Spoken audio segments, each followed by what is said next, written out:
गड आला पण सिंह गेला. संध्याकाळची वेळ होती. आईसाहेब आपल्या वाड्याच्या सज्जातून बाहेर बघत उभ्या होत्या. सोनेरी किरणांच्या प्रकाशात एक अवाढव्य किल्ला दिसत होता. प्रचंड अवघड आणि अभेद्य किल्ला. याच किल्ल्याचं नाव होतं कोंडाणा. जिजाऊ साहेब आपल्याच विचारात दंग होत्या. त्या किल्ल्यावर मुघलांचं हिरवं निशाण फडकत होतं. हा किल्ला आपल्या स्वराज्यात का नाही? एवढ्यात शिवबा तिथे आला. त्यांनी पाहिलं की कोंडाण्याकडे पाहत आपली आई अगदी दंग झाली. त्यांनी तिच्या मनातला विचार ओळखला आणि शिवबा म्हणाला, आईसाहेब काय आहे आपल्या मनात? आईसाहेब म्हणाल्या, या किल्ल्यावरचं हिरवं निशाण आम्हाला बोचतंय. शिवबा म्हणाला, आईसाहेब ते तर आम्हालाही खुपतंय. आईचीच इच्छा ती पूर्ण करायलाच हवी. शिवबानं लगेच आपल्या मावळ्यांना बोलवलं. सगळे जमा झाले. आता महाराज कोणती कामगिरी सांगतात ते ऐकायला सगळ्यांनी कान टवकारले. महाराजांनी कोंडाणा किल्ला घेण्याचा विचार सांगितला. सगळ्यांना विचारलं, कोण जिंकेल हा गड? हा गड फारच अवघड होता. महाराजांनी शब्द टाकला आणि ताडकन एक मावळा उठला आणि म्हणाला, मी जिंकतो हा कोंडाणा गड. कोण होता हा मर्द? कोण होता हा हिम्मत बहादर गडी? तो होता तानाजी मालुसरे, महाराजांचा खेळगडी. तानाजी कोकणातल्या उमरठ या गावचा. तानाजी अंगापिंडानं भरदार होता.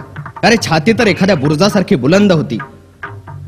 हा किल्ला जिंकायला फार अवघड, जीवाशीच खेळ होता.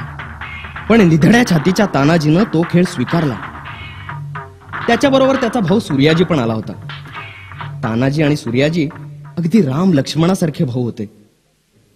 खरं म्हणजे तानाजी आपल्या मुलाच्या रायबाच्या लग्नाचं आमंत्रण करायला आला होता.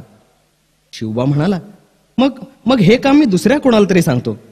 तेव्हा ताडकन तानाजी उठला आणि महाराजांना म्हणाला, आधी लगीन कोंडाण्याचं, नंतर माझ्या रायबाचं. तानाजीनं स्वराज्यासाठी आपल्या मुलाचं लग्नही बाजूला ठेवलं. शिवाजी महाराजांचं स्वराज्याचं काम हे पहिल्यांदा करायचं हा त्याचा बाणा. मग मध्यरात्रीच्या वेळेला तानाजी आपल्या 500 मावळ्यांना घेऊन निघाला. आभाळात चांदण्या लुकलुकत होत्या. गडाजवळ गुडुप्प अंधार पडला होता. पावलं न वाजवता धक्क तानाजी आणि 500 मावळे गडाखालच्या दरीत जमा झाले. गडाचा किल्लेदार उदयभान नावाचा राजपूत सरदार होता. सिंहगड फार बळकट किल्ला. गडाच्या खाली घनदाट झाडी होती. प्रवेश करायला फक्त 2 दरवाजे होते, सिंहाच्या जबड्यासारखे. गडावर कडक पहारा होता. पण तानाजी जिकडे उभा होता तिथे खोल दरी होती. त्यामुळे तिकडून कोणी येऊ शकणार नाही, म्हणून तिथे पहारा नव्हता. तीच बाजू तानाजीने निवडली. आपल्याबरोबर तानाजीने एक घोरपड आणली होती. तिचं नाव यशवंती. हा प्राणी आपल्या नख्या भिंतीत खुपसून उभ्या भिंतीलाही चिकटून बसतो. तानाजीनं तिला दोरी बांधली आणि दिली उभ्या कड्यावर फेकून. पण 2 वेळा घोरपड खाली पडली. तानाजीला आला राग. तो घोरपडीला म्हणाला, यशवंती, आता पुन्हा पडलीस तर तुकडे करून भाकरी बरोबर कच्च खाईन. पण काय गंमत, घोरपड बसली की कड्याला चिकटून. तानाजी आणि त्याचे मावळे भराभर गड चढून वर गेले. एवढ्यात गडावरच्या पहारेकऱ्यांना मावळ्यांची चाहूल लागली. मुघल सैनिक आपापल्या तलवारी घेऊन मावळ्यांच्यावर धावले. घनघोर लढाई सुरू झाली. एवढ्यात उदयभान तलवार घेऊन मैदानात उतरला. उदयभान आणि तानाजी एकमेकांशी लढू लागले. ते इतक्या जोरात लढत होते की जणू 2 ढगच एकमेकांवर आपटत होते. एवढ्यात उदयभानचा एक घाव तानाजीच्या ढाईवर पडला. तो घाव इतका जबरदस्त होता की तानाजीची ढालच तुटली. आता काय? पण तानाजी डगमगला नाही. त्यानं आपला फेटा हातावर गुंडाळला आणि लागला की लढायला बहादर. पण घात झाला. एकमेकांचा घाव अंगावर पडून दोघेही वीर खाली पडले. तानाजीला पडलेलं पाहताच मावळे घाबरून पळायला लागले. सूर्याजीनं ते पाहिलं. गेला धावत कड्याजवळ. ज्या दोरावरून चढून मावळे आले होते तो दोरच त्यानं कापला आणि मावळ्यांना म्हणाला, अरे असे भ्याडासारखे पळता काय? आता महाराजांना काय आपलं पराभूत काळं तोंड दाखवाल? गड जिंकून दाखवा.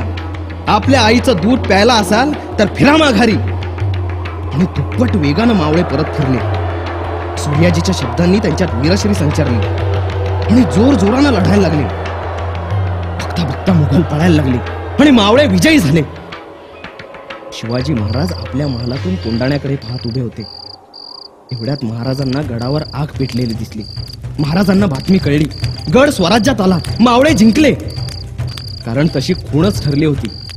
गड जिंकला रे जिंकला की तेथली गवताची गंज पेटवायची. दुसऱ्या दिवशी सूर्याजी विजयाची बातमी सांगायला महालात आला.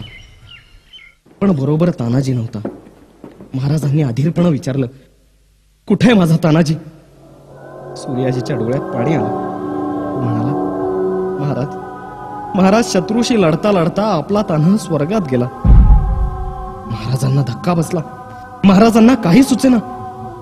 शिवबा म्हणाला, अरे अरे माझा तानाजी गेला. गड आला पण माझा सिंह मात्र गेला.